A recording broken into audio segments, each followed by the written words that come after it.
நினச்சி வச்ச மாதிரியே இன்றைக்கி மார்னிங் செஷன் ரொம்ப கம்ப்ளீட்டடாக ப்ரொடக்டிவாக முடிச்சாச்சு. So hi all, this is me your sister. Welcome back to another episode of PDJ journey. So good morning. இன்றைக்கி நம்மளோட வீடியோ மார்னிங் செஷன் தான். எப்பயும் போல் மார்னிங் செஷன் தான் நான் ஷூட் பண்ணியிருக்கிறேன். இங்கே எல்லாத்துக்கும் நல்லாவே தெரியும் நம்மளோட மார்னிங் செஷனில் எப்போயுமே சயின்ஸ் தான் ஆட் ஆகிருக்கும் அப்படின்னு. அதே மாதிரி இன்றைக்கும் சயின்ஸ் நோட்ஸ் தான் க்ரியேட் பண்ணிகிட்ருக்கிறேன். ஹைட்ரேட்டடாக இருங்க, நல்லா வெயில் அடிக்குது, நல்லா தண்ணி குடிங்க. சம்மர் டைம் வேறு, என்னென்ன ஃப்ரூட்ஸ் இந்த டைமில் கிடைக்கும் அதெல்லாமே சாப்பிடுங்க, என்ஜாய் பண்ணுங்க. ஓகே. ஸோ 2 days முன்னாடி வீடியோ அப்லோட் பண்ணியிருந்ததில் கீழே கமெண்ட் புக்ஸில் என்ன கேட்டிருந்தாங்க அப்படின்னா, கேர்ள்ஸுக்கு என்ன மாதிரி எஸ்ஏ எக்ஸாம் ப்ரிப்பேர் பண்ணணும் அப்படின்னு ஒருத்தவங்க கேட்டிருந்தாங்க. இதில் அதாவது ரிட்டன் எக்ஸாம் எல்லாத்துக்குமே ஒரே மாதிரி தான் இருக்கும். அவங்களுக்கு என்ன, பாய்ஸுக்கு என்ன ரிட்டன் எக்ஸாமோ அதே மாதிரி தான் நமக்கும் ரிட்டன் எக்ஸாம். ஃபிசிக்கல் எக்ஸாமினேஷனில் தான் நமக்கு கொஞ்சம் சேஞ்சஸ் இருக்கும். அவங்களுக்கும் நமக்கு நிறையவே சேஞ்சஸ் இருக்கும். நமக்கு வெறும் 400 மீட்டர் தான், அவங்களுக்கு 1200 மீட்டர் ஓடணும். அதுக்கப்புறம் ரோப் கிளைம்பிங் இருக்குது, லாங் ஜம்ப், அந்த மாதிரி அவங்களுக்கு நிறைய இருக்குது. நமக்கு 3 செஷன் இருக்குது. ஒன்று 400 மீட்டர், செகண்ட் லாங் ஜம்ப் இல்லைனா high jump, third shot put இல்லைனா கிரிக்கெட் ப்ளோட் த்ரோ. இந்த மாதிரி 3 இது இருக்குது. ஸோ இதில் தான் சேஞ்சஸ் வருமே தவிர ரிட்டன் எக்ஸாம்ஸில் எந்த விதமான சேஞ்சஸும் கிடையாது. அதே மாதிரி ஹைட்டுமே 156 அப்படின்னு நினைக்கிறேன், 156க்கு மேலே இருக்கணும் கேர்ள்ஸ் ஹைட்டு. அதே மாதிரி வெயிட்டு கணக்கு கிடையாது. மித்தபடி ஹைட் வெயிட் செக் பண்ணதுக்கப்புறம் அதில் நம்ம எலிஜிபிளாக இருக்கோம் அப்படின்னா மட்டும்தான் ரன்னிங் விடுவாங்க.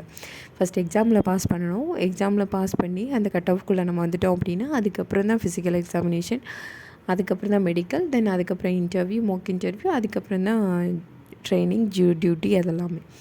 ஸோ ரிட்டன் எக்ஸாம் எல்லாத்துக்குமே ஒரே மாதிரி தான் இருக்கும். ஸோ படிங்க, நல்லாவே படிங்க, நமக்கு நிறைய டைம் இருக்குது அப்படின்னு நினச்சிட்டு டயத்தை வேஸ்ட் பண்ணிகிட்ருக்காதீங்க.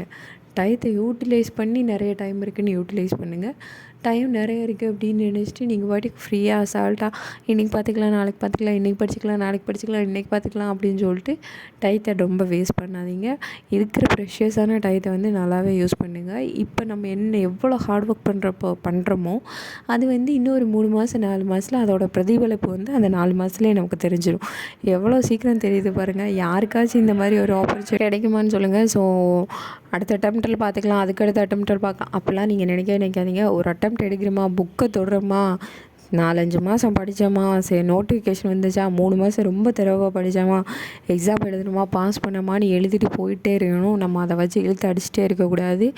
நல்லா படிங்க, நமக்கு நிறைய டைம் இருக்குது. மறுபடியும் சொல்கிறேன், நல்லா படிங்க. டயத்தை எப்படியெல்லாம் யூட்டிலைஸ் பண்ண முடியுமோ அந்த மாதிரியெல்லாம் யூட்டிலைஸ் பண்ணுங்கள். ரிவிஷன் பண்ணுங்கள். இப்போலேருந்தே ஒர்க் அவுட் செஷன்லாம் ஸ்டார்ட் பண்ணுங்கள். ஏன்னா நோட்டிஃபிகேஷன் விட்டதுலேருந்தே நம்ம நம்மளை பாடியை நம்ம ஸ்ட்ரெங்தன் பண்ணால் தான் அடுத்தடுத்து நம்ம அந்த கரெக்டாக அந்த ஒர்க் அவுட் ஃபிசிக்கல் டயத்தில் நம்ம பாடி நல்லா ஃபுல் ஸ்ட்ரெங்த்தாக வரும். ஸோ நிறைய ஹெல்த்தி ஃபுட்ஸ் நல்லாவே சாப்பிடுங்க. அதே மாதிரி ஒரு ரன்னிங் போகிறீங்களோ இல்லையோ, ஜஸ்ட் வாக்கிங் போங்க. நல்லா பாடியை கொஞ்சம் வார்மப்பாகவே வச்சுக்கோங்க. எப்பயுமே அந்த இதுக்குள்ளே அந்த அந்த சர்க்கிள்குள்ளே நம்ம போயிட்டே இருக்கணும்னு சொல்லுவாங்களே, அந்த மாதிரி பி பிஸி இன் ஒரு ரொட்டீன். நம்மளோட ரொட்டீனில் நம்ம பிஸியாக இருந்தால் மட்டும்தான் நமக்கு அடுத்து எந்த விதமான ஒரு டிஸ்ட்ராக்ஷனும் வராது. இதுக்கடுத்து இதுன்னு கண்டினியூவாக நமக்கு அடுத்தடுத்து செஷன்ஸ், அடுத்தடுத்த ஒர்க்கு, நம்ம அடுத்தடுத்து என்ன பண்ண போகிறோம் அப்படின்றது நமக்கு தெரியணும். தெரியாமல் நம்ம பாட்டுக்கு இன்றைக்கி நம்ம இதை பண்ணுவோம், நாளைக்கு இதை நம்ம பண்ணுவோம், இன்னொரு 1/2 hourல இதை பண்ணுவோம், அந்த மாதிரி மட்டும் இன்றைக்கி நாளைக்கு இல்லை ஒரு 10 minutes இல்லை 15 minutes இல்லை 1/2 hour அந்த மாதிரி எடுத்து வைக்க வேண்டாம். ஓகே, அதுதான் நான் சொல்லுவேன்.